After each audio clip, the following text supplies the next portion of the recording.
Today we are going to be taking a big step back from what I usually post here on the channel. No more theories and whatnot today. Today we are going to be doing a set review. And some of you may already know that recently I just have not been doing set reviews. The reason being, I'm pretty bad at them. They're not really my kind of thing at all. They're not as enjoyable to make, but honestly this time I've had so many requests from you guys wanting a set review or a few set reviews on some of these new crystallized sets. And so, to be honest, I do not mind just doing a few here and there, although the quality of these isn't really going to be that great, and that's just because I'm not really the best at set reviews. But regardless, today we're going to be taking a pretty scuffed look at the Crystal King Temple. I picked this one up just a few days ago, and honestly, I've been really digging it so far overall. But enough of the intro here, let's cut straight to the actual review. We're going to be going over the entire thing around here, and yeah, let's just get straight into this. And that bit there, I need to put that back on. Okay, so starting off, we're going to be taking a look at this build we've got going on. So starting over here, we've got one of these island type things going on. This one houses the golden sword, the sword of fire. That's the one I'm looking for. Yeah, it's pretty interesting. I kind of like the idea of these mini floating islands. They add a unique spin on the set, although some of them do feel kind of half done in a way. I don't know, there's just not enough of this whole thing going on. But overall, I like the concept. If these were more kind of consistent throughout the entire set, it would definitely give me huge Ninjago vibes. But regardless, you can just put a minifigure here, there, to kind of reclaim the weapons or whatever. Here we've got an energy piece, that just goes there. I'm not actually too sure on play features on this set. I don't know if this is meant to really do anything. It probably is, I think, actually, considering that's there. So it might do something. I'm not really too sure, though. I haven't really dived into that part of the set. But yeah, moving on here, we've kind of got this platform. This is like the main entrance to this set. Energy piece here. My only complaint with these is the fact that they kind of fall loose a lot. So if you're moving the set around, or maybe if you're playing with it, or whatever you're doing with the set, these things can kind of fall off quite easily. In fact, you saw it in the intro. Yeah, these things have a tendency to fall off. This is attached very loose, I'd imagine.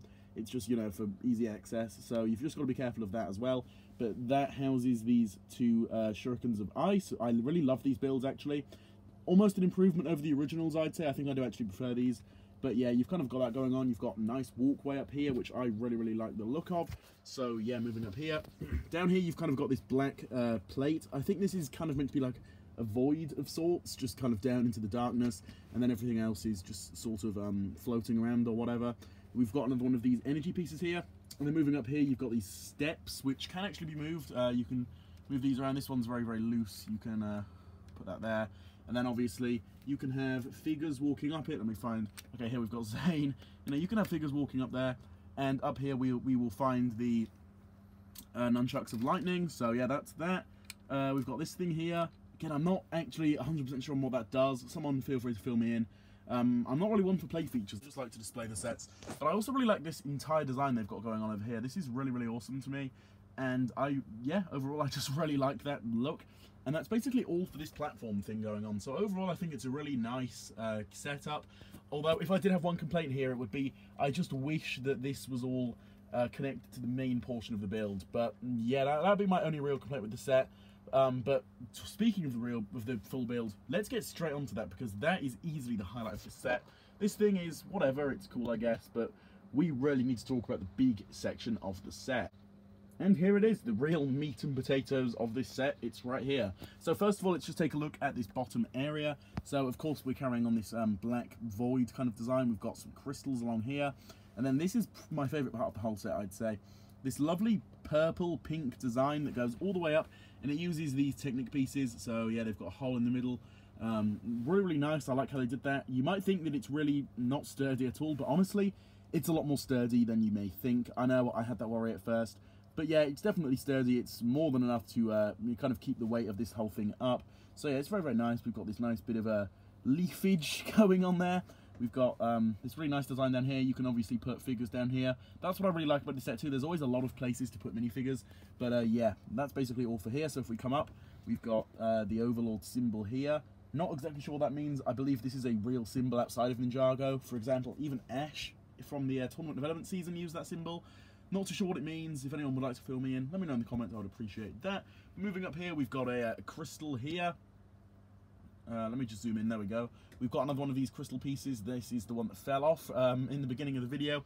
We have the side of Quakes here with a much better design. This is way better than the original we ever had. And then we've kind of got a hint of some steps, I guess that is. I've only just really noticed that, but up here, I believe that's what that's trying to be. Moving up around here, though, we've got this thing, and you can actually put a figure inside of that. So I'm just going to cut and go straight to that to show you guys what that would look like.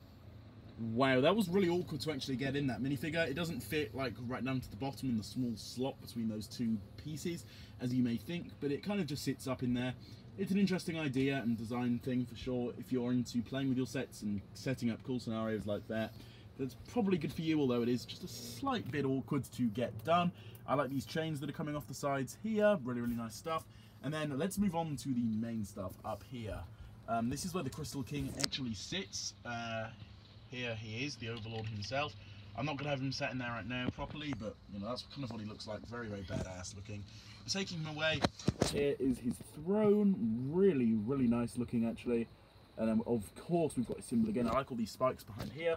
And then off either side we've got all of these energy pieces. Luckily these ones are in with an actual clip and aren't just on holes like that, which is much better. Two flags down here I forgot to mention earlier. And then all the way up here we've got this huge, nice looking design. Some crystals behind his throne. And that's basically it for this entire section. This camera just does not want to zoom in, does it? And it does not want to stay focused either. But yeah, that's basically it for this part of the build.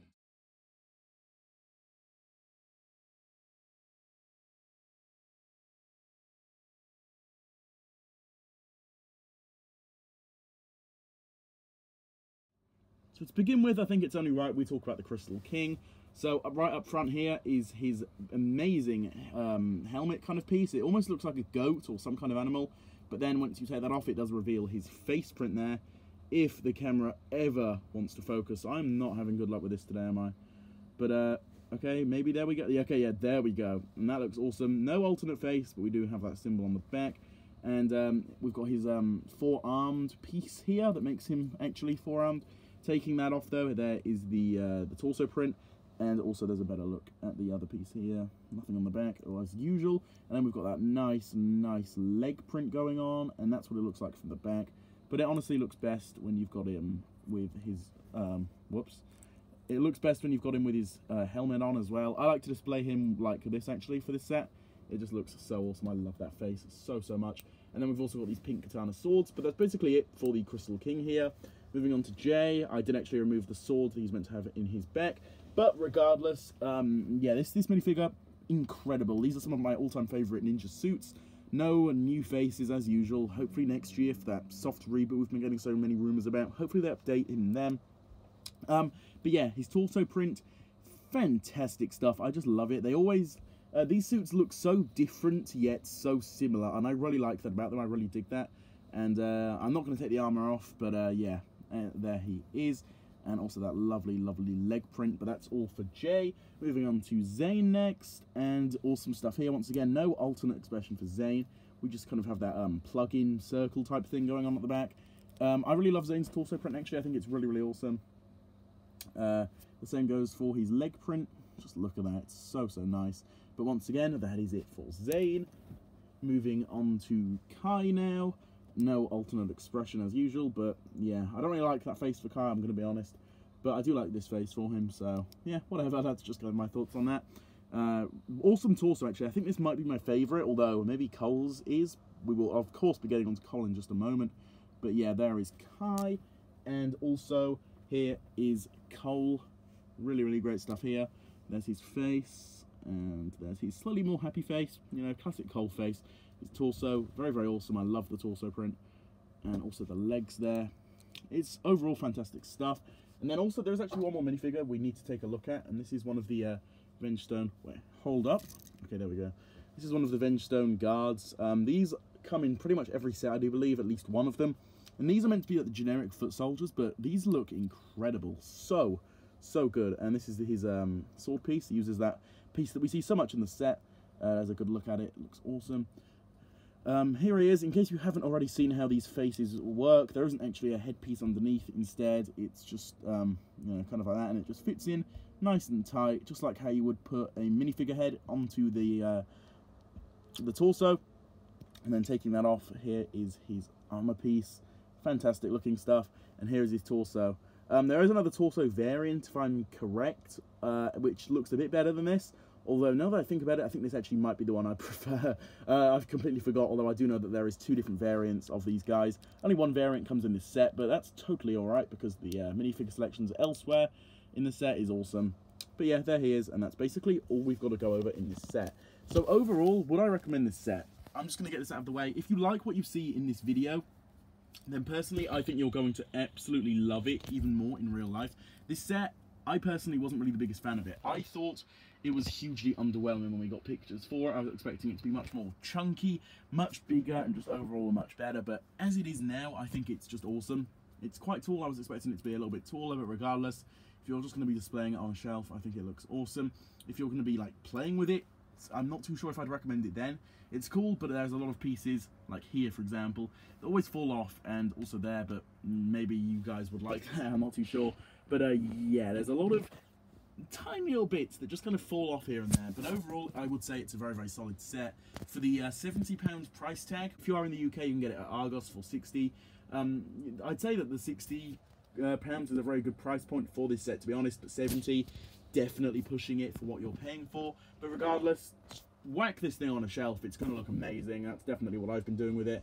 And yeah, that's basically all I've got to say here. The minifig selection, very good. These ninja suits are very great. The rest of it, you know, you get the Crystal King obviously, and you get one of these Venge Stone guards, which are both awesome. So overall the minifig selection is good, although you can find better in other sets. But as it is, great stuff. I would highly recommend this set. Final rating out of 10, probably an 8 out of 10, 8.5, around there. But yeah, very, very good stuff. With all of this being said though, drop your thoughts on it down below in the comments, drop a like on it if you enjoyed today's video, subscribe for more like this, plus a whole lot more, and hit that notification bell so you're to be the first to watch my new content the second it releases every single day. And with all of this being said, I'll see you all in my next video, releasing very, very soon. Goodbye.